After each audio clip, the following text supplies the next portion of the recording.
Katulad nga po ng napag-usapan natin na ipanalo nga po mga idol ng Golden State Warriors ang kanilang game ngayong araw laban sa Washington Wizards 123-112. Salamat sa ipinakitang team effort ng kanilang mga players. Sa katunayan, bagamat man lubos na nag-struggle dito sa simula si Stephen Curry, tinulungan rin naman siya dito kahit papano ng kanyang mga kakampi na sina Klay Thompson 25 points off the bench at si Jonathan Kuminga na merong 21 points. And speaking of Klay Thompson, kasabay nga ng kanilang pagkapanalo, inamin rin naman nga nito sa harap ng media na hindi na nga siya sigurado kung makakapaglaro pa siya hanggang sa kanyang edad na 40 years old since nakakapagod rin naman nga ito. Isa pa, bagamat man gusto niyang maging Warriors for life, nakikita na rin naman nga niya na patapos na ang kanyang NBA career. Kaya sa naging pahayag ngang ito ni Klay Thompson, nagpapahiwatig na nga siya na malapit na siyang magretiro sa liga sa mga susunod na taon, lalo pat kitang-kita sa mga laro ng Golden State Warriors na pahina na ang kanyang galaw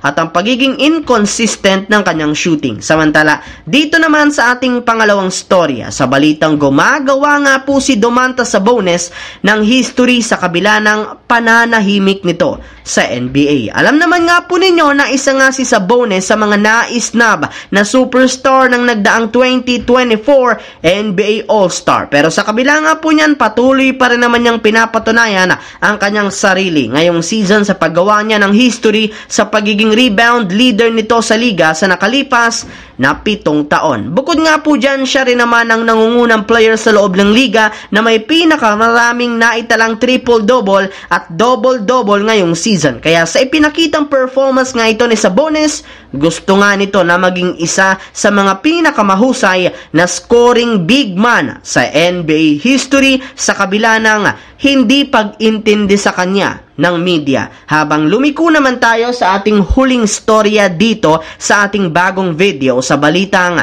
babalik na nga po sa Lakers ang ipangtatapat nila kay Kawhi Leonard at ang usap-usapang si LeBron James nga daw ang dahilan bakit natanggal si Bronny James sa ESPN mock draft. Isang araw bago magsimula ang laban ng Lakers kontra sa Clippers, nagkaroon muna nga po ang kanilang team ng practice. Sa mga hindi nga po inaasahan mga idol, hindi pa rin dito nakasama ang kanilang mga players na sina Gabe Vincent, Vanderbilt at si Christian Wood na pare-parehong may injury. Bukod nga po dyan, hindi rin naman dito nakasama ang kanilang superstar big man na si Anthony Davis, bunsod ng karamdaman. Pero ayon nga sa lumabas na balita, mataas pa rin naman na tsansa na maglaro ito laban sa Clippers since nakalista rin naman siya bilang probable sa kanilang inilabas na injury report. Maliban nga sa kanya, nakalista rin naman bilang probable si Cam Reddish sa kanilang game kontra sa Clippers. Kaya malaki ang tsansa na makapaglaro na ito sa kanilang lineup at magamit nila siya bilang defender ni Kawhi Leonard na siyang tutulong kay LeBron James. And speaking of LeBron, kasunod nga ng pagkakatanggal ng kanyang anak na si Bronny James sa 2024 ESPN mock draft, agad nga po siyang sinisi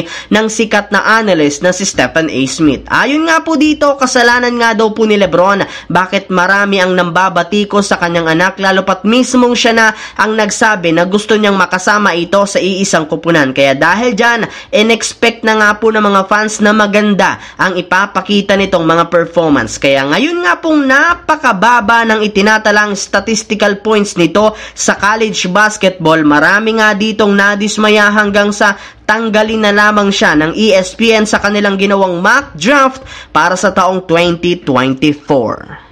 So that's it mga idol, ang ating bagong video ngayon. Once again, this is your J-Zone TV. Don't forget to subscribe at syempre pindutin ang notification bell sa aking channel para lagi kayo maging updated sa mga videos na pinapalabas ko. Isang malaking shoutout sa lahat mga idol. Maraming salamat po sa panonood ninyo.